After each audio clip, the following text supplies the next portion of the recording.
നമ്മൾ continuous spectrum അല്ലേ എഴുതിയേ, ഇനി എഴുതിയ അബ്സോർപ്ഷൻ സ്പെക്ട്രം എന്ന് ഹെഡിങ് എഴുതിയത്. അബ്സോർപ്ഷൻ സ്പെക്ട്രം ഇവിടെ ഉള്ള എല്ലാം കൃത്യമായിട്ടൊന്ന് ശ്രദ്ധിക്കണം, നല്ലതായിട്ട് മനസ്സിലാക്കണം. Absorption spectrum, absorption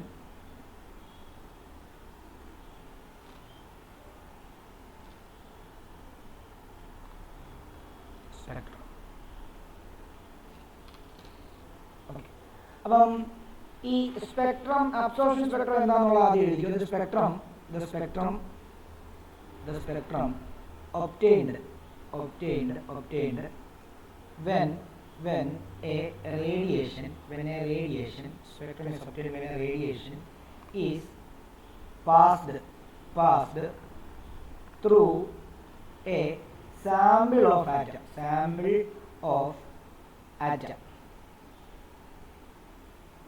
is called spectrum obtained sample of atom. ബ്രാക്കറ്റിൽ എനി മെറ്റീരിയൽ എന്ന് കൊടുത്തു, എനി മെറ്റീരിയൽ.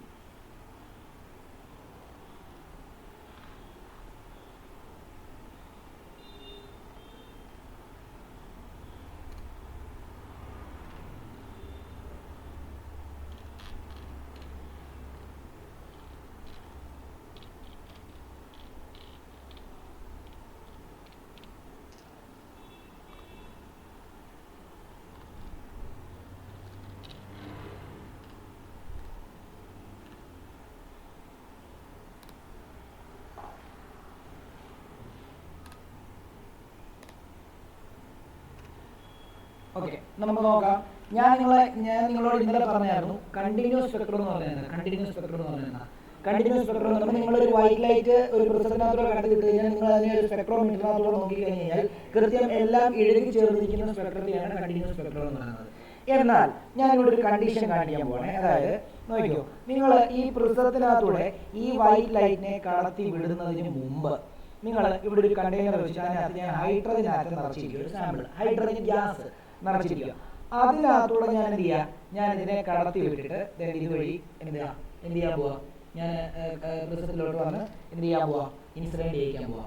അപ്പൊ എന്താ സംഭവിക്കുന്നത് അറിയോ, ഇവിടെ ഒരു സ്ക്രീൻ ഉണ്ടാവും, ഇവിടെ ഒരു സ്പെക്ട്രോമീറ്റർ ഉണ്ടാവും, ശരിയല്ലേ? അങ്ങനെയാണെങ്കിൽ ഇതുവഴി നോക്കുന്ന സമയത്ത് നിങ്ങൾക്ക് റെഡ് ഏറ്റവും ഡീവിയേഷൻ പറഞ്ഞാണ്, റെഡ് കാണാൻ പറ്റി, വയലറ്റ് കാണാൻ പറ്റി. പക്ഷെ ഇതിനിടയിൽ വയലറ്റ്, ഇൻഡിഗോ ഇവിടെ ഇല്ല.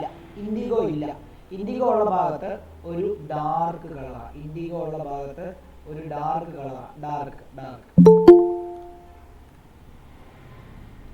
ഓക്കെ, അടുത്തത് എന്താണ്? അപ്പൊ ഞാനൊരു കാര്യം, ഞാൻ ഇച്ചിരി തിക്കായിട്ട് അതങ്ങ് വരയ്ക്കാം, നോക്കിക്കോളൂ. അതായത് ഞാൻ ഇതിനകത്തൂടെ കടത്തി വിട്ടപ്പം റെഡ് കാണാൻ പറ്റി, പിന്നെ ഏത് കാണാൻ പറ്റി, വയലറ്റ്. എനിക്ക് വയലറ്റ് കാണാൻ പറ്റി, വയലറ്റ് കാണാൻ പറ്റി. ഇൻഡിഗോ കാണാൻ പറ്റുന്നില്ല, ബ്ലൂ കാണാൻ എനിക്ക്, പിന്നെ ഏതാ, ഗ്രീൻ കാണാൻ പറ്റുന്നില്ല, യെല്ലോ കാണാൻ പറ്റുന്നുണ്ട്, ഓറഞ്ചും കാണാൻ പറ്റുന്നുണ്ട്. ഇവിടെ ഏതാ മിസ്സിംഗ് ആയിട്ടുള്ളത്? ഇൻഡിഗോ മാത്രമേ ഉള്ളൂ. ഗ്രീനും ഇൻഡിഗോ. അപ്പൊ ഗ്രീനും ഇൻഡിഗോ ഉള്ള ഭാഗത്ത് ഇവിടെ ആയിരിക്കുമല്ലോ വയലറ്റ്, ഇൻഡിഗോ, ബ്ലൂ, ഗ്രീൻ. അപ്പം ഗ്രീൻ ഈ ഭാഗത്തായിരിക്കും അല്ലേ? ശരിയല്ലേ? ബ്ലൂ എന്ന് പറയുന്നത്, ഗ്രീൻ എന്ന് പറയുന്നത് ഈ ഭാഗത്തായിരിക്കും. ആണോ? ഈ ഭാഗത്തായിരിക്കും ഗ്രീൻ അല്ലേ? അതേപോലെ തന്നെ ഇൻഡിഗോ എന്ന് പറഞ്ഞ ഈ ഭാഗത്തായിരിക്കും. ഈ ഭാഗത്തായിരിക്കും, ശരിയല്ലേ? ഇൻഡിഗോ എന്ന് പറഞ്ഞ ഈ ഭാഗത്തായിരിക്കും. ഈ രണ്ട് ഭാഗം ഇരിക്കുന്നിടത്ത് എന്തായിരിക്കും ആക്ച്വലി കിടക്കുന്നത്? ആ രണ്ട് ഭാഗത്തും ഇപ്പം നിങ്ങൾക്ക് കാണാൻ പറ്റുന്നത് ഡാർക്ക് കളറായിരിക്കും. അതിനർത്ഥം എന്താണെന്നറിയോ? ഇതിനകത്ത് നമ്മളിപ്പോൾ എന്താ ചെയ്തത്? നമ്മൾ നോർമലി കണ്ടിന്യൂസ് സ്പെക്ട്രം എങ്ങനെ കണ്ടുപിടിച്ചത്? കണ്ടിന്യൂസ് സ്പെക്ട്രം കണ്ടുപിടിക്കാൻ വേണ്ടി നമ്മൾ അതിനെ വൈറ്റ് ലൈറ്റിനെ ഒരു പ്രിസത്തിനകത്തൂടെ പാസ് ചെയ്തു. അത് 7 കളറായിട്ട് സ്പ്ലിറ്റ് ചെയ്ത് നിങ്ങളൊരു സ്ക്രീനിലോട്ട് ഡയറക്റ്റ് ചെയ്തു. ആ സ്ക്രീനിൽ ഇപ്പുറത്ത് നിന്നിട്ട് നിങ്ങൾ ആ സ്പെക്ട്രോമീറ്റർ വെച്ച് നോക്കിയപ്പോൾ കൃത്യം എല്ലാ ആക്ടിനെയും എനിക്ക് എന്ത് ചെയ്യാൻ പറ്റി, കാണാൻ പറ്റി. എന്നാൽ ഇപ്പം ഞാൻ എന്താ ചെയ്യുന്നറിയോ, ഞാൻ ഈ പ്രിസത്തിൽ വന്ന് വീഴുന്നതിന് മുമ്പ് ഇതിനെ ഹൈഡ്രജൻ ഗ്യാസിനകത്തോടെ കടത്തി വിടുക. ഹൈഡ്രജൻ ഗ്യാസിനകത്തോടെ കടത്തി വിട്ടിട്ട് ഞാൻ ഈ സ്ക്രീനിൽ ഇത് ഡയറക്റ്റ് ചെയ്ത സമയത്ത് സ്പെക്ട്രോമീറ്റർ വെച്ച് നോക്കിയപ്പം എനിക്ക് വയലറ്റ് കാണാൻ പറ്റി, ഇൻഡിഗോ കാണാൻ പറ്റിയില്ല, ബ്ലൂ കാണാം, അതേപോലെ തന്നെ വയലറ്റ്, ഇൻഡിഗോ, ബ്ലൂ, ഗ്രീൻ കാണാൻ പറ്റിയില്ല, യെല്ലോ കാണാം, ഓറഞ്ച് കാണാം, റെഡ് കാണാം. അപ്പൊ ഈ മിസ്സായിട്ടുള്ള ഭാഗത്ത് എന്ത് കളറായിരിക്കും അറിയോ? ഒരു ഡാർക്ക് കളറായിരിക്കും. അപ്പൊ ആ ലൈറ്റ് എവിടെ പോയി? ആ സ്പെക്ട്രത്തിലെ ആ ഭാഗം എവിടെ പോയി എന്നറിയാമോ? ഈ ഹൈഡ്രജൻ ആറ്റത്തിനകത്ത് ഒത്തിരി ഓരോ ഹൈഡ്രജൻ ആറ്റത്തിനകത്ത് എത്ര ഇലക്ട്രോൺ ഉണ്ട്? ഓരോ ഇലക്ട്രോൺ വെച്ചിട്ടുണ്ട്. ഈ ഇലക്ട്രോൺ ഇതിനെ അബ്സോർബ് ചെയ്യും. ഞാൻ നിങ്ങളോട് പറഞ്ഞാണ് കഴിഞ്ഞ തവണ ചോദിച്ചപ്പോൾ കളർ എന്ന് പറഞ്ഞാൽ എന്താണ്? കളർ എന്ന് പറഞ്ഞാൽ ഒരു തോന്നല. ഇപ്പം ഒരു ഒരു ഒരു ഏതെങ്കിലും ഒരു ഒബ്ജക്റ്റിന് മണ്ടയ്ക്ക് കളർ വന്ന് വീഴുമ്പോൾ ഇപ്പം ഒരു ഉദാഹരണം പറയുകയാണെങ്കിൽ ഏതെങ്കിലും ഒരു ഒബ്ജക്റ്റ് ആയിക്കോട്ടെ, ഏതെങ്കിലും നിങ്ങളുടെ ഒരു റെഡ് കളറുള്ള ഒരു ഒബ്ജക്റ്റ് ആയിക്കോട്ടെ, ഇതായിക്കോട്ടെ, ഇത് പിങ്ക് കളറാണ്. ഈ പിങ്ക് കളറുള്ള ഒബ്ജക്റ്റിനകത്ത് എന്തുണ്ട്? ഇഷ്ടത്തിന് ആറ്റങ്ങളുണ്ട്. അതിനകത്ത് എന്തൊക്കെയുണ്ട്? ഇഷ്ടത്തിന് ഇലക്ട്രോൺസ് ഉണ്ട്. ഈ വന്ന് വീഴുന്ന വെട്ടം എന്ത് ചെയ്യുന്നറിയാമോ? ഒന്നെങ്കിൽ ആ വന്ന് വീഴുന്ന വെട്ടത്തിനകത്ത് 7 കളറുണ്ട്. ആ 7 കളറിൽ എന്ത് ചെയ്യും? ആ പിങ്ക് കളർ വന്നില്ലെങ്കിൽ പിങ്ക് എന്ന് പറഞ്ഞാൽ എന്താ? റെഡും ഓറഞ്ചും യെല്ലോയും കൂടെ ചേർന്ന കളറാണ് പിങ്ക്, ഇല്ലേ?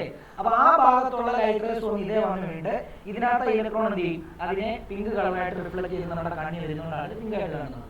അല്ലെങ്കിൽ രണ്ടാമത്തെ കണ്ടീഷൻ എന്താണെന്ന് പറഞ്ഞത്, ഈ പിങ്കിന്റെ കോംപ്ലിമെന്ററി കളർ ഏതാണോ അത് എന്ത് ചെയ്യും? അത് അബ്സോർബ് ചെയ്തിട്ട് എന്ത് ചെയ്യും? അതിന്റെ കോംപ്ലിമെന്ററി കളറിനെ എന്ത് ചെയ്യും? കോംപ്ലിമെന്ററി കളറായിട്ടുള്ള പിങ്കിനെ എമിറ്റ് ചെയ്യും. അങ്ങനെയും കളർ വരാം. അപ്പം ഇതിനകത്തുള്ള ഇലക്ട്രോൺസ് ആണ് എന്തൊക്കെ ചെയ്യുന്നത്?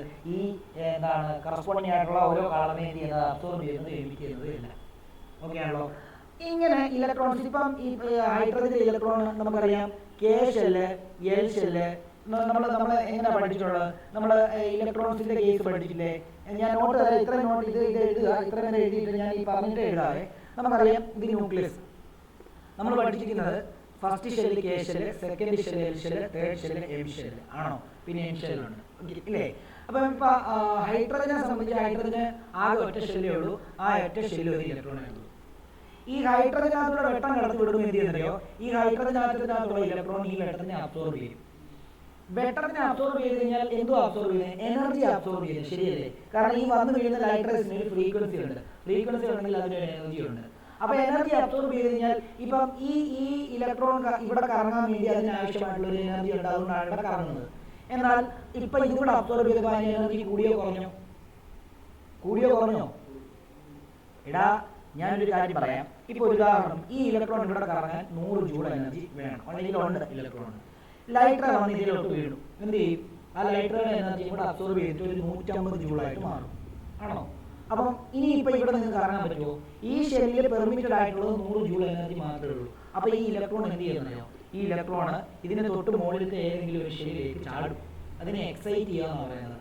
ആ എക്സൈറ്റ് ചെയ്യാൻ വേണ്ടി അതുകൊണ്ടാണ് എക്സൈറ്റ് ചെയ്യുമ്പോഴുള്ള സ്പെക്ട്രമാണ് നിങ്ങൾ ഈ കാണുന്ന അബ്സോർപ്ഷൻ സ്പെക്ട്രം. ആ എനർജിക്ക് കറസ്പോണ്ടിങ് ആയിട്ടുള്ള 2 കളറിനെ അബ്സോർബ് ചെയ്തിട്ടാണ് അത് ജമ്പ് ചെയ്തിട്ട് ഇതിലേക്ക് വരുന്നത്. പക്ഷെ അവിടെ തന്നെ നിൽക്കുന്നില്ല. എന്ത് ചെയ്യും? കുറച്ചു നേരം എന്ത് ചെയ്യും? അതിന് എനർജി എനർജി പോയി അത് എമിറ്റ് ചെയ്തിട്ട് അത് അബ്സോർബ് ചെയ്ത് എത്ര എനർജി ആണോ അത്ര എനർജി എമിറ്റ് ചെയ്തിട്ട് തിരിച്ചെന്ത് ചെയ്യും? തിരിച്ച് ഇവിടേക്ക് തന്നെ വരും. ഇതിനാണ്. അപ്പൊ ആ എമിറ്റ് ചെയ്യുന്ന ലൈറ്റിനെ നിങ്ങൾ പ്രിസത്തിനകത്തൂടെ കടത്തിവിട്ട് സ്പെക്ട്രോമീറ്റർ വെച്ച് നോക്കിക്കഴിഞ്ഞാൽ ഇവിടെ മിസ്സായിട്ടുള്ള കളർ നിങ്ങൾക്ക് അവിടെ കാണാൻ പറ്റും. ശ്രദ്ധിച്ചോണം. ഒന്നുകൂടെ പറഞ്ഞുതരാം കാര്യങ്ങളൊക്കെ. നമ്മൾ അബ്സോർപ്ഷൻ സ്പെക്ട്രം എന്ന് പറഞ്ഞാൽ എന്തായിരുന്നു? അബ്സോർപ്ഷൻ സ്പെക്ട്രം എന്ന് പറയുമ്പോൾ നിങ്ങൾ നമ്മള് കണ്ടിന്യൂസ് സ്പെക്ട്രം എന്ന് പറഞ്ഞു കഴിഞ്ഞാൽ നമ്മൾ പറഞ്ഞത് എന്താ? നമ്മളൊരു പ്രിസത്തിനകത്തൂടെ വൈറ്റ് ലൈറ്റിനെ കടത്തി വിടുന്ന സമയത്ത് ആ വൈറ്റ് ലൈറ്റ് 7 കളറായിട്ട് സ്പ്ലിറ്റ് ചെയ്യുകയും ആ 7 കളറിനെ നിങ്ങൾ സ്പെക്ട്രോമീറ്റർ വെച്ച് നോക്കിക്കഴിഞ്ഞാൽ ഒന്ന് മറ്റേതിനും ഇടയ്ക്ക് ഇഴുകി ചേർന്നിരിക്കുന്ന ഒരു എഫക്റ്റ് ആയിരിക്കും നിങ്ങൾക്ക് കാണാൻ പറ്റുന്നത്, ആണോ? എന്നാൽ അബ്സോർപ്ഷൻ സ്പെക്ട്രം എന്ന് പറഞ്ഞാൽ എന്താ അറിയോ? ഏതെങ്കിലും ഒരു മെറ്റീരിയലിനകത്തോട് നിങ്ങൾ വെട്ടത്തിനെ കടത്തി വിട്ടു. ആ മെറ്റീരിയലിനകത്ത് ആറ്റം ഉണ്ട്. ആ ആറ്റത്തിനകത്ത് ഇലക്ട്രോൺസ് ഉണ്ട്. ആ ഇലക്ട്രോൺസ് എന്ത് ചെയ്യും? ആ വന്ന് വീഴുന്ന വെട്ടത്തിനകത്തെ എനർജി അവന്റെ നേച്ചർ അനുസരിച്ചുള്ള എനർജി അവൻ എന്ത് ചെയ്യും? അബ്സോർബ് ചെയ്യും. അപ്പൊ ആ എനർജിക്ക് കറസ്പോണ്ടിങ് ആയിട്ട് ഫ്രീക്വൻസി ഉണ്ട്. ആ ഫ്രീക്വൻസിക്ക് കറസ്പോണ്ടിങ് ആയിട്ടുള്ള ഓരോ കളറുണ്ട്. അപ്പൊ ഓരോ കളറിനെ അബ്സോർബ് ചെയ്യും. എന്നിട്ട് ബാക്കിയുള്ളതിനെ മാത്രമേ എന്ത് ചെയ്യത്തുള്ളൂ? പ്രിസത്തിലേക്ക് കടത്തി വിട്ടിട്ട് സ്പ്ലിറ്റ് ചെയ്യുമ്പോൾ ബാക്കിയുള്ള കളർ മാത്രമേ സ്പെക്ട്രോമീറ്ററിനകത്ത് നോക്കുമ്പോൾ നമുക്ക് കാണാൻ പറ്റത്തുള്ളൂ. ബാക്കിയുള്ള ഭാഗത്ത് ഡാർക്ക് ആയി. ഓക്കെ, അതെന്തുകൊണ്ട് സംഭവിക്കുന്നു ചോദിച്ചാൽ ഇപ്പം ഞാൻ ഷെല്ലിനെ ജസ്റ്റ് ഞാൻ ഇങ്ങനെയാണല്ലോ. ഇപ്പൊ ഇതിപ്പം ഇത് ന്യൂക്ലിയസ് ആണ്. ഇപ്പൊ സോഡിയം എടുക്കാം. സോഡിയം എടുക്കുവാണെങ്കിൽ നോക്കി, സോഡിയത്തിന്റെ ഫസ്റ്റ് ഷെല്ല് ഇത്, സെക്കൻഡ് ഷെല്ല് ഇത്, തേർഡ് ഷെല്ല് ഇത്, ഇല്ലേ? ഒന്നാമത്തെ ഷെല്ലില് 2 ഇലക്ട്രോൺ, രണ്ടാമത്തെ ഷെല്ലിൽ എത്ര ഇലക്ട്രോൺസ്? 8 ഇലക്ട്രോൺസ്. മൂന്നാമത്തെ ഷെല്ല് മാറി. ഓക്കെ, ഒന്നാമത്തെ ഷെല്ല് എന്ന് പറയുന്നത് ഇതാണ്, 2 ഇലക്ട്രോൺ. രണ്ടാമത്തെ ഷെല്ല് എത്ര? ഇത് ന്യൂക്ലിയസ് എടുക്കുക. രണ്ടാമത്തെ ഷെല്ല് 8 ഇലക്ട്രോൺസ്. മൂന്നാമത്തെ ഷെല്ല് 1 ഇലക്ട്രോൺ, അല്ലേ? അപ്പം ഇതേപോലെ തന്നെ ഹൈഡ്രജൻ എന്തായിരിക്കും? ഹൈഡ്രജനും ഈ പറഞ്ഞ പോലെ തന്നെ ഹൈഡ്രജൻ ന്യൂക്ലിയസ്. വെളിയിൽ ഒരു ഒറ്റ ഷെല്ലേ ഉള്ളൂ. ആ ഒറ്റ ഷെല്ല് 1 ഇലക്ട്രോണേ ഉള്ളൂ, ഇല്ലേ? ഈ ഇലക്ട്രോൺ എന്ന് പറയുന്നത് എന്താ? ഈ ഇലക്ട്രോൺ ഇങ്ങനെ കറങ്ങിക്കൊണ്ടിരിക്കുക. പക്ഷെ ഇതിന് വെളിയിൽ ഷെല്ലില്ലെന്നല്ല അർത്ഥം. ഇതിന് വെളിയിൽ ഷെല്ലുണ്ട്. ആ ഷെല്ലിൽ ഇലക്ട്രോൺസ് ഇല്ല എന്നാണ് അർത്ഥം. മനസ്സിലായോ? നിങ്ങൾ ഇലക്ട്രോൺസ് ഇല്ല എന്നുണ്ടെങ്കിൽ അവിടെ ഷെല്ലില്ല എന്നല്ല അർത്ഥം. ഷെല്ല് ഇങ്ങനെ കിടക്കുക. ഏത് ആറ്റത്തിന്റെ ചുറ്റും ഇങ്ങനെ കിടക്കുക ഷെല്ല്. അതിൽ ഇലക്ട്രോൺസ് കറങ്ങുന്ന ഷെല്ലിലത്തെ കേസാണ് നമ്മൾ പറയുന്നത്. അപ്പോൾ ഇവിടെ നിങ്ങൾ നോക്കണം, എന്താ അറിയോ, നമ്മളിപ്പോൾ എന്താ ചെയ്തത്, നമ്മളൊരു പ്രിസം എടുത്തു. ആ പ്രിസത്തിനകത്തോട്ട് വൈറ്റ് ലൈറ്റ് കടത്തി വിടുന്നതിന് മുമ്പ് അതിനെ ഞാനൊരു കണ്ടെയ്നർ വെച്ചിട്ട് അതിനകത്ത് ഹൈഡ്രജൻ ഗ്യാസ് നിറച്ചു, H2 ഗ്യാസ് ആണ്. എന്നിട്ട് അതിനകത്തോടാണ് നമ്മൾ എന്ത് ചെയ്തത്, നമ്മളിതിനെ കടത്തി വിട്ടത്. അപ്പോൾ ഇവിടെ വന്ന് മുട്ടിയപ്പോൾ ഇവിടെ സ്ക്രീനിൽ സ്പെക്ട്രോമീറ്റർ വെച്ച് നിങ്ങൾ നോക്കിയപ്പോൾ സ്ക്രീനിൽ എന്തൊക്കെ കാണാൻ പറ്റിയുള്ളൂ? വയലറ്റ്, അതായത് വയലറ്റ് കാണാൻ പറ്റി, പക്ഷേ ഇൻഡിഗോ കാണാൻ പറ്റിയില്ല. ഇൻഡിഗോ കിടക്കുന്ന കളർ എന്തായിരിക്കും, ഒരു ഡാർക്ക് കളറായിരിക്കും. പിന്നെന്താണ്, ബ്ലൂ കാണാൻ പറ്റി, പിന്നെന്താ ബ്ലൂ കാണാൻ പറ്റി, ഗ്രീൻ കാണാൻ പറ്റിയില്ല. ഗ്രീനിന്റെ പകരം എന്തായിരിക്കും, ഗ്രീനിന്റെ അവിടെ ഒരു ഡാർക്ക് കളറാണ് കാണാൻ പറ്റിയത്. അതേപോലെ തന്നെ പിന്നെ എന്ത് കാണാൻ പറ്റി, പിന്നെ യെല്ലോയും കാണാൻ പറ്റി. വേണമെങ്കിൽ നമുക്ക് ഓറഞ്ചിനെ സ്കിപ്പ് ചെയ്യാം, ഓറഞ്ച് പോയെന്ന് വിചാരിക്കാം, ഓറഞ്ചിന്റെ അവിടെ എന്തായിരിക്കും, ഡാർക്ക് ആയിരിക്കും. പിന്നെന്താ, റെഡ് കാണാൻ പറ്റി. ഓക്കെ, അപ്പം ഈ ഡാർക്ക് ആയിട്ടുള്ള ഭാഗത്ത് കളർ ഉണ്ടായിരുന്നു, പക്ഷേ ആ കളർ ഇവിടെ വന്നില്ല. അതിന്റെ കാരണം എന്താണെന്നറിയോ, ആ കളറിനെ ആര് അബ്സോർബ് ചെയ്തു, ഈ ഇലക്ട്രോൺ, ഹൈഡ്രജനകത്തുള്ള ഇലക്ട്രോൺ. ഹൈഡ്രജൻ മോളിക്യൂളായിട്ട്, ഹൈഡ്രജൻ ഗ്യാസാ, ലക്ഷക്കണക്കിന് ഹൈഡ്രജൻ മോളിക്യൂൾസ് ഉണ്ട് അവിടെ. അപ്പോൾ ലക്ഷക്കണക്കിന് ഹൈഡ്രജൻ ആറ്റങ്ങളും കാണും, അപ്പം ലക്ഷക്കണക്കിന് ഇലക്ട്രോൺസും കാണും. അപ്പോൾ ലക്ഷക്കണക്കിന് ഇലക്ട്രോൺസ് എന്ത് ചെയ്യുക, ഓരോ ഇലക്ട്രോൺസും ഇങ്ങനെ അതിന് കറസ്പോണ്ടിങ് ആയിട്ടുള്ള ഫ്രീക്വൻസി ഉള്ള എല്ലാ റേഡിയേഷനെ അബ്സോർബ് ചെയ്തിട്ട് ബാക്കിയുള്ളതിനെ മാത്രമായിരിക്കും എങ്ങോട്ട് വിടുന്നത്. കണ്ടോ, ഇവിടെ വന്ന് കണ്ടോ, വയലറ്റ് കിട്ടി, അതേപോലെ തന്നെ ബ്ലൂ കിട്ടി, അതുപോലെ തന്നെ യെല്ലോ കിട്ടി, അതുപോലെ തന്നെ റെഡ് കിട്ടി. ബാക്കിയുള്ളത് എന്ത് ചെയ്യാൻ പറ്റുന്നില്ല, കാണാൻ പറ്റുന്നില്ല. അപ്പോൾ അത് ആ അബ്സോർബ് ചെയ്തിട്ട് ബാക്കി വരുന്ന സ്പെക്ട്രത്തെയാണ് നിങ്ങൾ എന്ത് വിളിക്കുന്നത്, അബ്സോർപ്ഷൻ സ്പെക്ട്രം എന്ന് വിളിക്കുന്നത്. മനസ്സിലായോ? ഓൺലൈൻ ഇരിക്കുന്നവർക്ക് മനസ്സിലായില്ലെങ്കിൽ എന്നോട് പറയാൻ. എടാ, ഓരോന്നിനും ഓരോ നേച്ചറാണ്. ചിലപ്പം വയലറ്റ് ആയിരിക്കും കാണാത്തത്, ബാക്കിയുള്ളതെല്ലാം കാണാം. നോക്കിയോ, ഞാൻ ഓരോ സ്പെക്ട്രം കാണിക്കാം. ഞാനിപ്പോൾ ഇതൊരു ഡയഗ്രാം എടുത്ത് വെച്ചിട്ടുണ്ട്. നോക്കിയോ, ഇത് നോക്കി, ഇത് കണ്ടോ, ഇത് അബ്സോർപ്ഷൻ സ്പെക്ട്രം. നിങ്ങൾ നോക്കി, റെഡ് കളർ വരുന്നതിൻ്റെ ഇടയ്ക്ക് കണ്ടോ ഒരു ഡാർക്ക് കണ്ടോടെ, കണ്ടോ, യെല്ലോയുടെ ഇടയ്ക്ക് ഒരു ഡാർക്ക് കണ്ടോ, ഗ്രീനിൻ്റെ ഇടയ്ക്ക് ഒരു ഡാർക്ക് കണ്ടോ, ബ്ലൂവിൻ്റെ ഇടയ്ക്ക് ഒരു ഡാർക്ക് കണ്ടോ, ഇവിടെ ഡാർക്ക് കണ്ടോ. ഈ ഡാർക്ക് വരുന്നത് എന്തുകൊണ്ടാണെന്ന് അറിയോ, ആ ഭാഗത്തെ റേഡിയേഷനെ ആ ആൾ അബ്സോർബ് ചെയ്തുകൊണ്ടാണ് ബാക്കി കാണാൻ പറ്റുന്നത്. ഓക്കെ, അപ്പോൾ മുകളിലുള്ളത് എമിഷൻ സ്പെക്ട്രം. അതെന്താണെന്നുള്ളതാണ് അടുത്ത് പറയാൻ പോകുന്നത്. നമുക്കിപ്പം ഒരു കാര്യം, ഓരോന്നിൻ്റെ എമിഷൻ സ്പെക്ട്രം നമുക്ക് നോക്കാം, അല്ല അബ്സോർപ്ഷൻ സ്പെക്ട്രം നോക്കാം. അബ്സോർപ്ഷൻ സ്പെക്ട്രം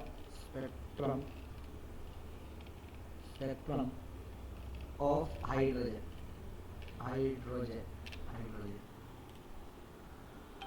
ഇതാണ് absorption spectrum of hydrogen atom. ഇങ്ങനെ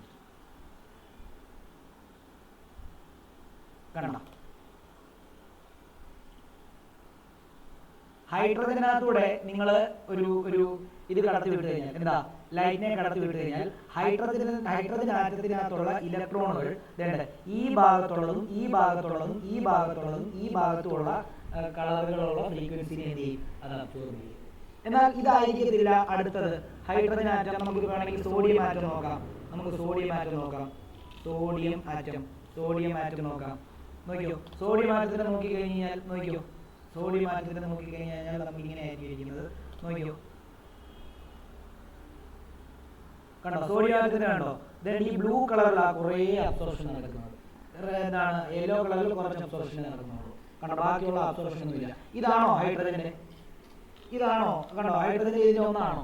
അപ്പോൾ ഓരോന്നിന്റെ നേച്ചർ അനുസരിച്ച് അബ്സോർബ് ചെയ്യുന്ന കറസ്പോണ്ടിങ് ഫ്രീക്വൻസി മാറും.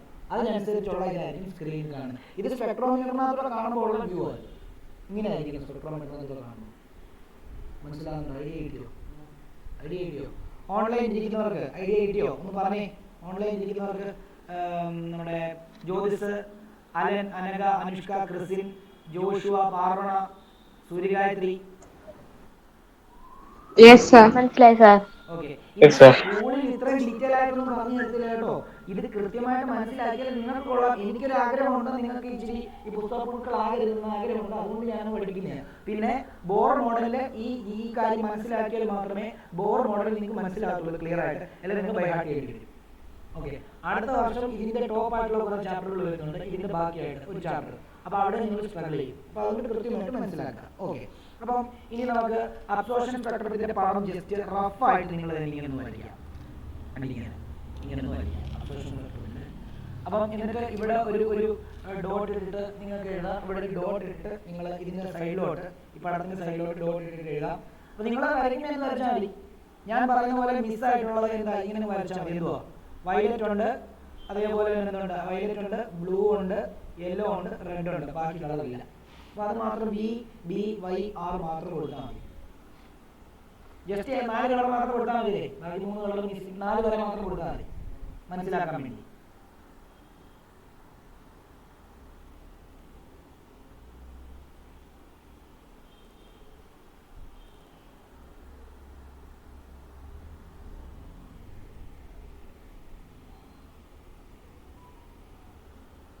എന്നിട്ട് അതിൻ്റെ താഴെ എഴുതുക some spectral lines are missing. Some spectral lines are missing. Some spectral lines are missing. That is absorbed by, that is absorbed by the sample, by the electrons of the sample, by the electrons of the sample.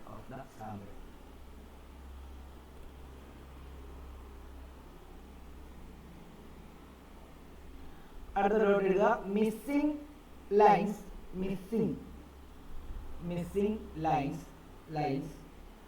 appears as black strips when viewed through spectrometer, through spectrometer.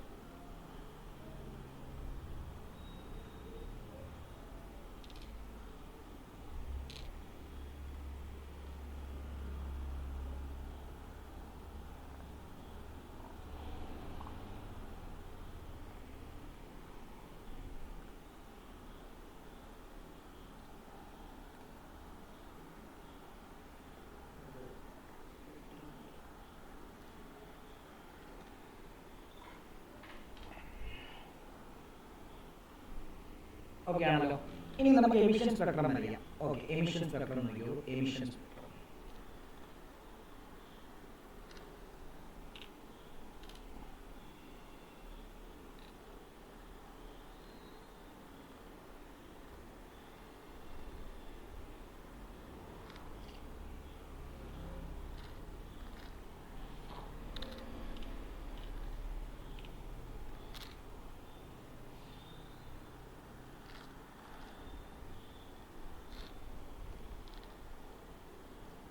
emission spectrum.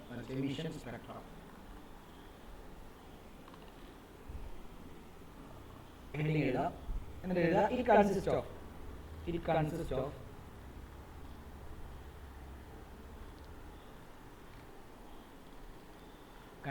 of bright lines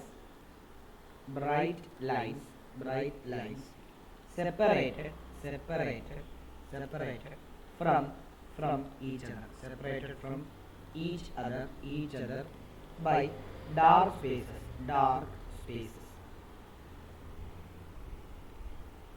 produced by excited atoms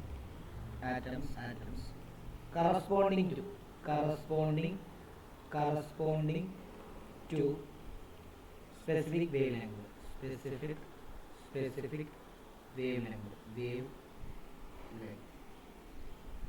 നേരത്തെ നീ ചോദിച്ചതിന്റെ മറുപടി no two elements give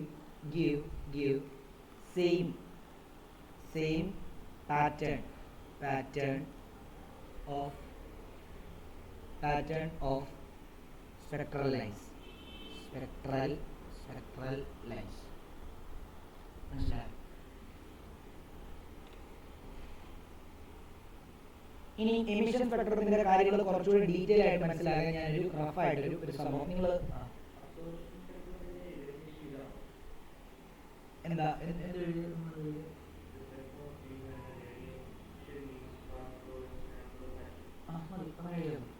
വേറെ പല definition ഉണ്ട്. ഇതൊന്നും what is absorption spectrum ഒന്നും പരീക്ഷയ്ക്ക് ചോദിക്കാൻ പോകുന്നില്ല ഫൈനൽ എക്സാമിന്. ഇതൊക്കെ ചീള കേസാണ്. ഇനി അങ്ങോട്ടേക്ക് പോകുന്ന സമയത്ത് വലിയ വലിയ സാധനങ്ങൾ വരും, അതൊക്കെയാണ് പരീക്ഷയ്ക്ക് ചോദിക്കുന്നത്. പിന്നെ ഇപ്പം നിങ്ങൾ വേറെ ടോപ്പിക്കൊന്നും ഇല്ലാത്തതുകൊണ്ട് നിങ്ങളോട് ഇതൊക്കെ ചോദിക്കും, മനസ്സിലായോ? ഇപ്പം തൽക്കാലത്തേക്ക് പഠിച്ചു വെക്കണം. വലിയ പരീക്ഷയ്ക്കൊന്നും ഇത്ര ഇതൊന്നും ചോദിക്കുന്നില്ല. ഇത് വലിയ സാധനങ്ങൾ കിടക്കുമ്പോഴാണ് ഈ പിന്നെ ഇനി അങ്ങോട്ടേക്ക് പോകുമ്പോൾ എന്താ പറയുക കാണിക്കുക. ബാക്കി നോക്കാം. ഇവിടെ നോക്കിയോ, നമുക്കുള്ള ഷെല്ലുകൾ ഏതൊക്കെയാണെന്നുള്ളത്. നമ്മൾ സാധാരണ ഉള്ള ഷെല്ലുകൾ എല്ലാവരും ശ്രദ്ധിച്ചോണേ. ഇത് കൺസെപ്റ്റാണ് പറയുന്നത്. ഷെല്ലുകൾ അതായത് കെ ഷെല്ലുണ്ട്, അതിൻ്റെ വെളിയിൽ എൽ ഷെല്ലുണ്ട്, അതിൻ്റെ വെളിയിൽ എം ഷെല്ലുണ്ട്, അതിൻ്റെ വെളിയിൽ എൻ ഷെല്ലുണ്ട്, ഇല്ലേ? ആണ്. അപ്പോൾ നിങ്ങൾ വിചാരിക്കും എൻ ഷെല്ല് വരെ ഉള്ളതെന്ന്. അല്ല, ഇനിയുണ്ട്. നമ്മളത്ര പഠിച്ചിട്ടുള്ളതേ ഉള്ളൂ. കുറേ ഷെല്ലുകളുണ്ട്. കാരണം കെ ഷെല്ലിൽ എത്ര ഇലക്ട്രോൺസ് നമുക്ക് പഠിക്കാം? 2. എൽ ഷെല്ലിൽ 8, എം ഷെല്ലിൽ 18, എൻ ഷെല്ലിൽ 32. അപ്പോൾ 32ഉം 18ഉം 50ഉം 8ഉം 52 2 60 ഇലക്ട്രോൺസ് ഉള്ള ആറ്റങ്ങളെ ഉള്ളൂ ശരിക്കും. പീരിയോഡിക് ടേബിളിൽ തന്നെ 118 ഇലക്ട്രോൺസ് ഉള്ള ആറ്റങ്ങളുണ്ട്, ശരിയല്ലേ? അങ്ങനെയാണെങ്കിൽ എന്തായാലും ഇത്രയും ഷെല്ലുകളല്ല എന്നുള്ള കാര്യം നിങ്ങൾ ഓർക്കണം. ഇങ്ങനെ കിടക്കുക ഇൻഫിനിറ്റി വരെ ഉണ്ടെന്ന് കരുതിയില്ലേ? ഓക്കെ. അപ്പം ഞാൻ ഈ ഷെല്ലിനെ ഞാൻ ഇവിടെ വെച്ച് കട്ട് ചെയ്യാമെന്ന് വിചാരിച്ചു. നിങ്ങൾക്ക് മനസ്സിലാക്കും. കട്ട് ചെയ്യുകയാണെങ്കിൽ ഇവനെ വലിച്ച് നീട്ടുവാണെങ്കിൽ ഇവന് സ്ട്രെയിറ്റ് ലൈൻ പോലാകില്ലേ? ആവോ? ഇവനെ ഇങ്ങനെ കട്ട് ചെയ്യുക. ഇവിടുന്ന് ഞാനൊരു കത്രിക വെച്ചിട്ട് ഞാൻ ഒരു കത്രിക വെച്ചിട്ട് ഇങ്ങനെ ഈ നിരപ്പി കട്ട് ചെയ്യുക. അപ്പോൾ ഇവിടുന്ന് ഇങ്ങനെ വിടുമ്പോൾ ഇവനെ ഞാൻ ഇങ്ങോട്ടും ആക്കി കഴിഞ്ഞാൽ ഇവന് സ്ട്രെയിറ്റ് ലൈൻ പോലാകില്ലേ? ഇല്ലേ? അപ്പം ഞാൻ ഈ ചാപ്റ്ററിനകത്ത് ഷെല്ലുകളെ വട്ടത്തിലല്ല കൺസിഡർ ചെയ്യാൻ പോകുന്നത്, പകരം സ്ട്രെയിറ്റ് ലൈനായിട്ടാണ് കൺസിഡർ ചെയ്യാൻ പോകുന്നത്. ഓക്കെ ആണല്ലോ? അപ്പം നമുക്ക് ഒന്നാമത്തെ ഷെല്ലിനെ ഇങ്ങനെ വരയ്ക്കാം. ഒന്നാമത്തെ ഷെല്ല് ഇങ്ങനെ വരയ്ക്കാം. ഓക്കെ ആണല്ലോ? അതിനെ നമുക്ക് കെ ഷെല്ലെന്ന് ഇവിടെ എഴുതാം. കെ ഷെല്ലെന്ന് എഴുതാം. അതിന് ഒരു എൻ വാല്യൂ ഉണ്ട്. അതിന് പ്രിൻസിപ്പൽ ക്വാണ്ടം നമ്പർ വരും. n = 1 ആയിരിക്കും ഫസ്റ്റ് ഷെല്ലിന്. ഓക്കെ. ഇതിൻ്റെ എനർജി എന്ന് പറയുന്നത് E1 ആയിരിക്കും. അതിൻ്റെ എനർജി എന്ന് പറയുന്നത് അതിനൊരു എനർജി ഉണ്ട്. ഓരോ ഷെല്ലിനും ഓരോ എനർജി ഉണ്ട്. ഇതിൻ്റെ എനർജി E1. രണ്ടാമത്തെ ഷെല്ല് ഞാൻ ഇങ്ങനെ വരയ്ക്കും. രണ്ടാമത്തെ ഷെല്ലിനെ എങ്ങനെ വരയ്ക്കും? ഇതിനെ നമ്മൾ എന്താ പറയാം? ഇതിനെ എൽ ഷെല്ലെന്ന് പറയാം, ഇല്ലേ? എൽ ഷെല്ലാണ്. ഇത് n എന്താണ്? 2 ആണ്. ഇവിടുത്തെ എനർജി E2 ആണ്. മൂന്നാമത്തെ ഷെല്ലിനെ ഞാൻ ഇങ്ങനെ കൺസിഡർ ചെയ്യുന്നു. ഇത് മൂന്നാമത്തെ ഷെല്ല്. ഇത് എം ഷെല്ലാണ്, അല്ലേ? ഇത് എം ഷെല്ലാണ്. ഇവിടുത്തെ എന്നിൻ്റെ വാല്യൂ 3 ആണ്. ഇവിടെ എനർജി E3 ആണ്. അങ്ങനെയാണ് നാലാമത്തെ ഷെല്ല് എന്ന് പറഞ്ഞാൽ എന്താ? നമുക്ക് അതൊക്കെ പറയും. നാലാമത്തെ ഷെല്ല് വരച്ചേക്കാം. KLMN. ഇതെന്താ? ഇത് MN ആണ്, അല്ലേ? N shell. ഇവിടുത്തെ സ്മോൾ എന്നിൻ്റെ വാല്യൂ 4 ആണ്. ഇവിടുത്തെ എനർജി E4 ആണ്. അങ്ങനെയാണെങ്കിൽ ഇൻഫൈനൈറ്റാമത്തെ ഷെല്ലിൻ്റെ എനർജി എന്തായിരിക്കും? ഇൻഫിനിറ്റി ആയിരിക്കും. അതിൻ്റെ എന്നിൻ്റെ വാല്യൂ ഇൻഫിനിറ്റി ആയിരിക്കും. മനസ്സിലായോ? ഓക്കെ. ഹൈഡ്രജൻ എത്ര ഷെല്ലുണ്ട് മക്കളെ? ഒറ്റ ഷെല്ലുണ്ടെന്ന് പഠിക്കല്ലേ? നമ്മൾ ഇതുവരെ അങ്ങനെ പഠിച്ചത് ഹൈഡ്രജൻ ഒരു ഇലക്ട്രോണേ ഉള്ളൂ. ഫസ്റ്റ് ഷെല്ലാണ് ഇരിക്കുന്നത്. ഓക്കെ. അപ്പം ഹൈഡ്രജൻ്റെ ഇലക്ട്രോൺ ഇവിടെ ഇരിക്കുകയാണെന്ന് വിചാരിച്ചു. ഞാൻ നേരത്തെ ലൈറ്റിനെ കടത്തി വിട്ടപ്പം ആ ലൈറ്റ് വന്നിട്ട് എവിടെ വന്നു വീണു? ഈ ഹൈഡ്രജനെ ഇലക്ട്രോണിലോട്ട് വന്നു വീണു. ഓക്കെ.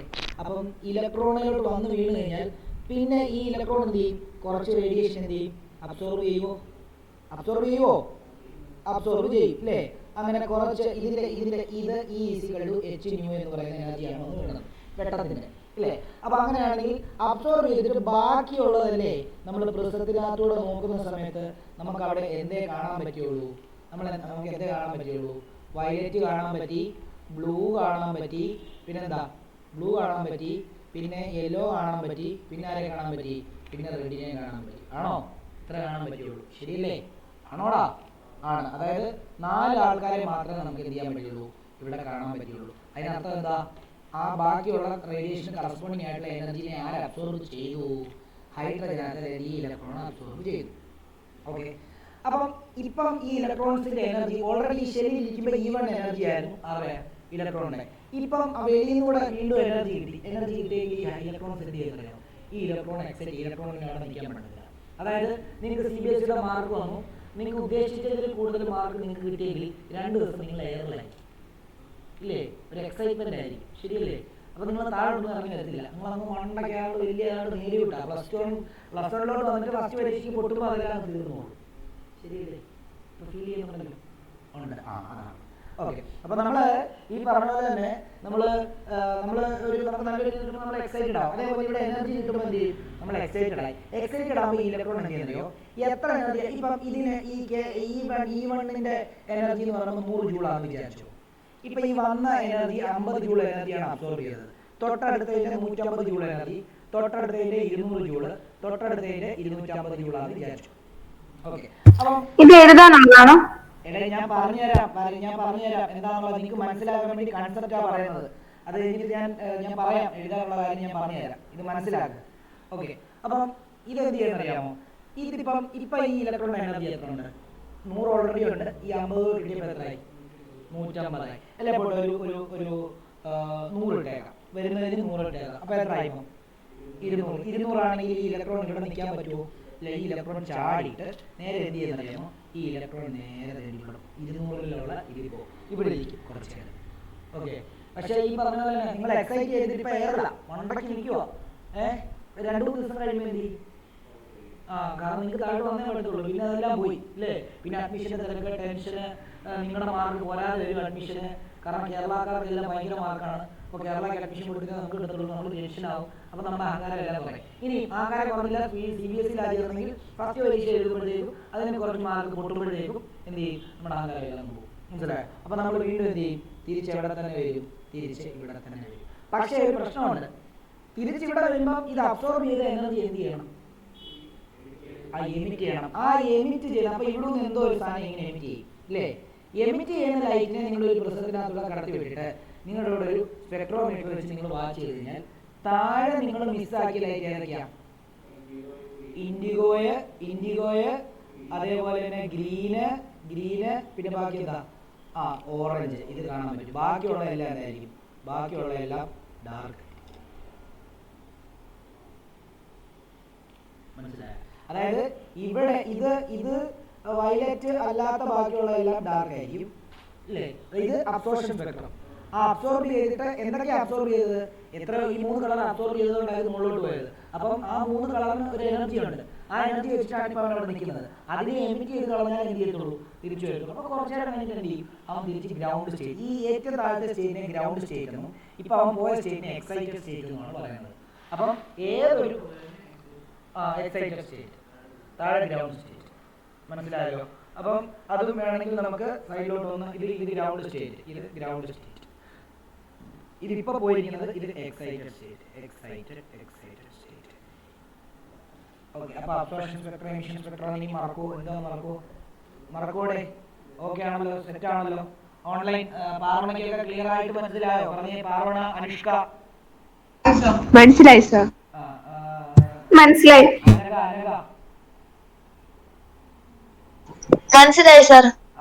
സൂര്യഗായത്രി, ജ്യോതിസ്, അലൻ. മനസ്സിലായി സർ. ഓക്കെ, അപ്പോൾ ഇതൊന്ന് ജസ്റ്റ് ഒന്ന് റഫായിട്ട് വരച്ചിട്ടോ കേട്ടോ. നിങ്ങൾ ഇതിപ്പോൾ എനിക്ക് ഇവിടെ കളർ മാർക്ക് ചെയ്യാൻ പറ്റുന്നതുകൊണ്ടാണ് ഈ കളർ മാർക്ക് ചെയ്തത്. നിങ്ങളവിടെ ലെറ്ററും ഉണ്ട്, ഏത് കളറാണെന്നുള്ളത് ജസ്റ്റ് അതിൻ്റെ ഫ്രണ്ട് ലെറ്റർ മാത്രം എഴുതിയിട്ടാണ് മതി. അല്ലെങ്കിൽ നിങ്ങൾക്ക് വരയ്ക്കാനുള്ള പടം ഞാൻ ഇവിടെ ഇതിനെ വരച്ചു, ചെറുതാക്കാം കുറച്ചുകൂടെ. നിങ്ങൾക്ക്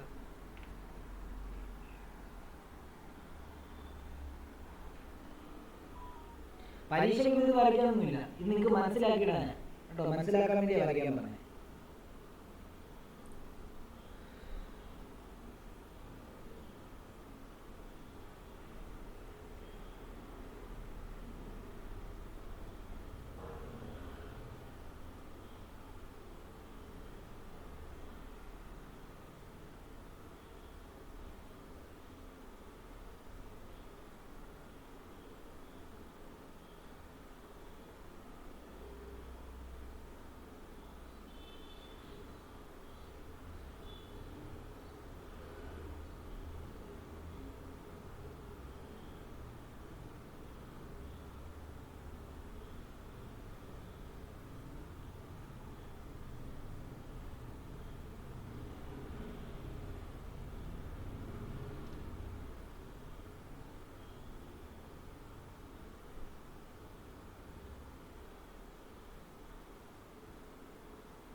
ഓക്കെ, ഇനി ഡോട്ട് ഇട്ടിട്ട് കുറച്ച് കാര്യങ്ങൾ എഴുതാനുണ്ട്. ഒന്നാമത്തെ എഴുതുന്നത് the study of emission or absorption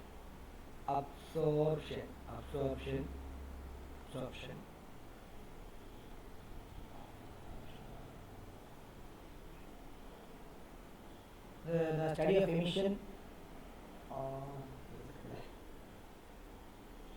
study of emission or absorption spectra is referred to as spectroscopy.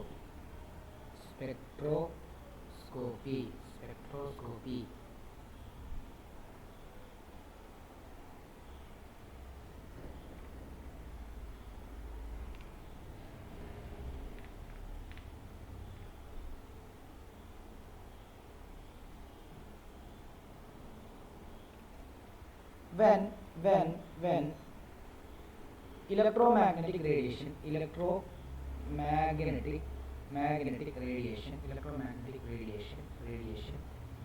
interact with matter. Electromagnetic radiation is light.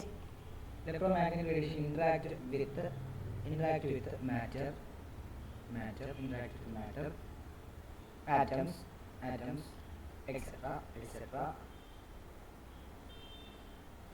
They absorb energy. Interact with the atoms, may absorb energy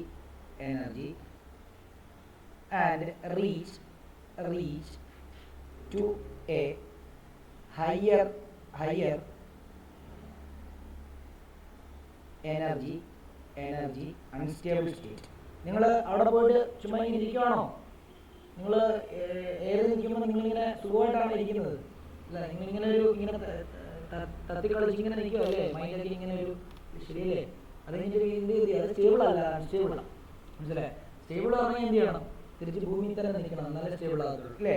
അപ്പം അതേപോലെ തന്നെയാണ് ഇവിടെ higher energy unstable state.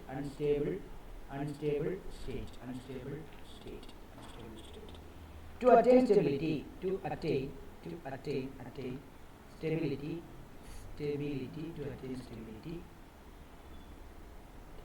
they emit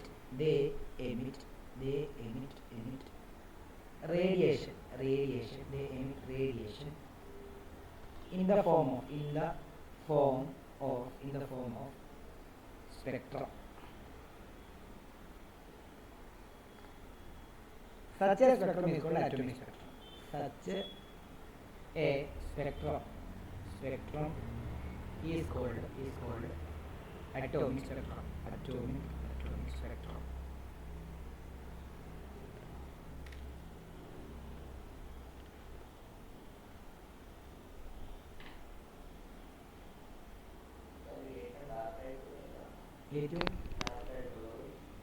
എടാ, ഈ 118 element ഉണ്ട്. ഈ 118 എലമെന്റിന്റെ പഠിക്കാനായിട്ട് ഞാൻ ഒരു സയൻറ്റിസ്റ്റ് ഒന്നുമില്ല, എനിക്കറിയില്ല. ഏറ്റവും ഡാർക്കായിട്ടുള്ളതെന്ന് പറഞ്ഞു കഴിഞ്ഞാൽ ഓരോന്നാണ്. ഇപ്പൊ ഈ രണ്ടെണ്ണം കണ്ടിട്ട് നിങ്ങൾക്ക് ഓർത്ത് വെക്കാൻ പറ്റുന്നുണ്ടോ? ഇത് നോക്കി, ഇത് അബ്സോർപ്ഷൻ ആയതേ ഉള്ളൂ. ഇനി ഇതിന് എമിഷൻ ഉണ്ട്. ഇതിന് എമിഷൻ ആണെന്ന് പറഞ്ഞാൽ എന്താ അറിയോ? ഈ മിസ്സായി കിടക്കുന്ന ഭാഗത്ത് മാത്രം കളർ കാണും, ബാക്കി ഇപ്പൊ ഈ കളർഫുൾ ആയിട്ടുള്ള ഭാഗം എല്ലാം ഡാർക്ക് ആവും. അപ്പൊ ഇതിനകത്ത് ഏറ്റവും കൂടുതൽ ഡാർക്ക് എന്ന് പറഞ്ഞാൽ എനിക്ക് കണ്ടുപിടിക്കാൻ പറ്റില്ല. ഞാൻ സയൻറ്റിസ്റ്റ് ഒന്നുമില്ല. സയൻറ്റിസ്റ്റ് ആണെങ്കിൽ പോലും ഇച്ചിരി ബുദ്ധിമുട്ടാണ് കണ്ടുപിടിക്കുക. 118 എലമെന്റിന്റെ കണ്ടുപിടിക്കണം, ശരിയല്ല? ഓക്കെ, ഇവിടെ ഹൈഡ്രജൻ്റെ ഇതിന്റെ എമിഷൻ സ്പെക്ട്രം ആകുമ്പോൾ എന്ത് ചെയ്യും? ഈ ഡാർക്ക് ആയിട്ട് കിടക്കുന്നിടത്തെല്ലാം കളർ കാണും, ബാക്കിയുള്ളിടത്തെല്ലാം ഡാർക്ക് ആവും. നമുക്ക് ജസ്റ്റ് എന്താണ് ഇവിടെ കാണും ഡാർക്ക്. ഇതിപ്പം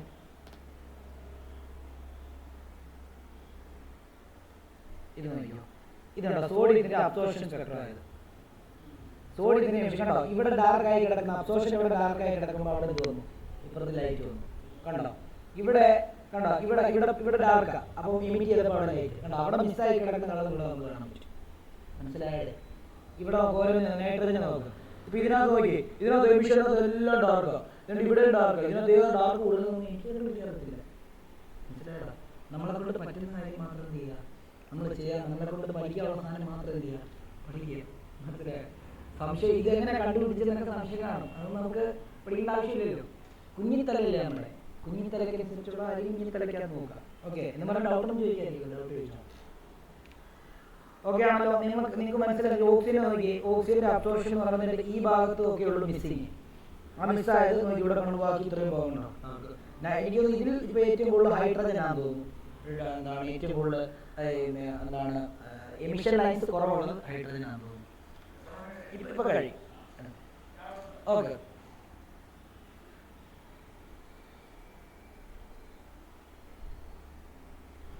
ഓക്കെ ആണല്ലോ? ഞാൻ ഒറ്റ കാര്യം കൂടെ പറഞ്ഞുതരാം. ലൈൻ സ്പെക്ട്രം അത് വരയ്ക്കാൻ മാത്രം ചെയ്താൽ മതി. ബാക്കി എന്താ, ബാക്കി നമുക്ക് അടുത്ത ക്ലാസ് ചെയ്യാം. ലൈൻ സ്പെക്ട്രം ഒരു വലിയ ടോപ്പിക്കാണ്. അപ്പോൾ നിങ്ങൾ ആ line spectrum of hydrogen atom കൊണ്ടൊന്ന് വരച്ച് എഴുതിയത്, അതിനെ നോട്ട് കൊണ്ടൊന്ന് എഴുതിയത്. ലൈൻ സ്പെക്ട്ര ഇത് വളരെ ഇമ്പോർട്ടൻ്റ് ആണ്. ഇത് പഠിച്ചു പോകണം. ഇതില്ലാത്ത ക്വസ്റ്റ്യൻ പേപ്പർ ഫൈനൽ എക്സാമിൽ ഇല്ല. Line spectrum of hydrogen, line spectrum of hydrogen. Line spectrum of hydrogen are when an electric discharge is passed through gaseous hydrogen H2 molecule dissociate. നമ്മളിപ്പോൾ പറഞ്ഞത് നമ്മൾ ഹൈഡ്രജൻ്റെ വെച്ചാൽ ഇപ്പോൾ എല്ലാം പറഞ്ഞത് കേട്ടോ. ഹൈഡ്രജൻ്റെ വെച്ചാണ് സയൻറ്റിസ്റ്റ് പഠിച്ചത്. ബോറും പഠിച്ചത് എന്തുവാ, ഹൈഡ്രജൻ വെച്ചിട്ടാണ്. അത് പുള്ളിയുടെ ഒരു ഡ്രോബാക്കാണ്. കാരണം മറ്റ് എലമെന്റ്സിന്റെ വെച്ചിട്ട് പറയാനായിട്ട് പുള്ളിക്ക് എന്ത് ചെയ്തില്ല, പറ്റിയില്ല. അത് പിന്നെ ബാക്കി വേറെ സയൻറ്റിസ്റ്റുകൾ അതിനെ പറ്റി സംസാരിച്ചത്. H2 molecule dissociate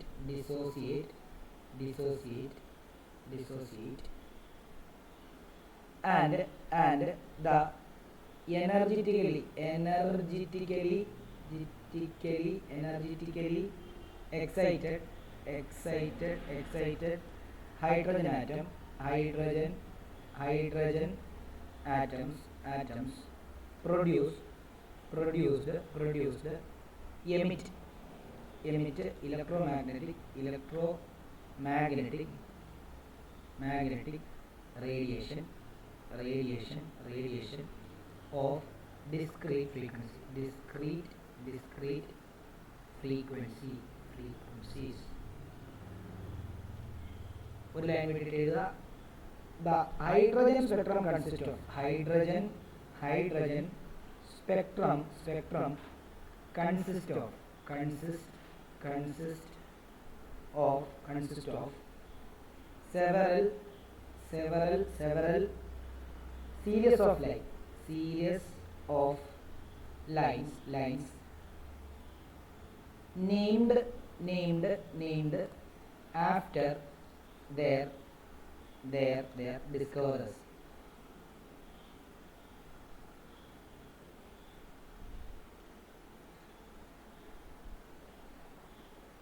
The first five series of hydrogen spectrum are Lyman, LYMAN ആണ്, LY ആണ്, Lyman, Balmer, Bastian, bracket P fund എന്ന് പറയുമ്പോൾ പി എഴുതിയിട്ട് ഫണ്ട് എന്ന് പറയുന്നത് പി സൈലന്റ്, പി ഫണ്ട് എന്ന് പറയുന്നതേ ഉള്ളൂ. ലൈമൻ, LY, ലൈമൻ അല്ല ലൈമൻ, LYMAN. ഇതെല്ലാം സയന്റിസ്റ്റിന്റെ പേരാണ്. ആ സ്പെക്ട്രൽ ലൈൻസ് ഓരോന്ന് കണ്ടുപിടിച്ച സയന്റിസ്റ്റുകളുടെ പേരാണ്. ഇനി 2-3 നമ്മളോട് കണ്ടുപിടിച്ചിട്ടുണ്ട്, നമുക്ക് പഠിക്കാനില്ല. അപ്പോൾ ഇവിടെ കൊണ്ട് നമുക്ക് ഇന്നത്തെ ക്ലാസ് അവസാനിപ്പിക്കാം. ഇങ്ങനെ ഇത് വരയ്ക്കണം നമുക്ക്. ഒരു കാര്യം കൂടെ എഴുതി. among these lines the Balmer series is the only series that we can that is visible എന്ന് എഴുതിയാൽ that is visible.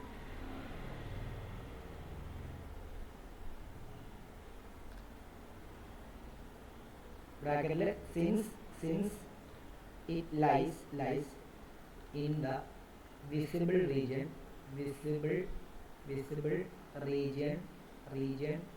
of electromagnetic radiation.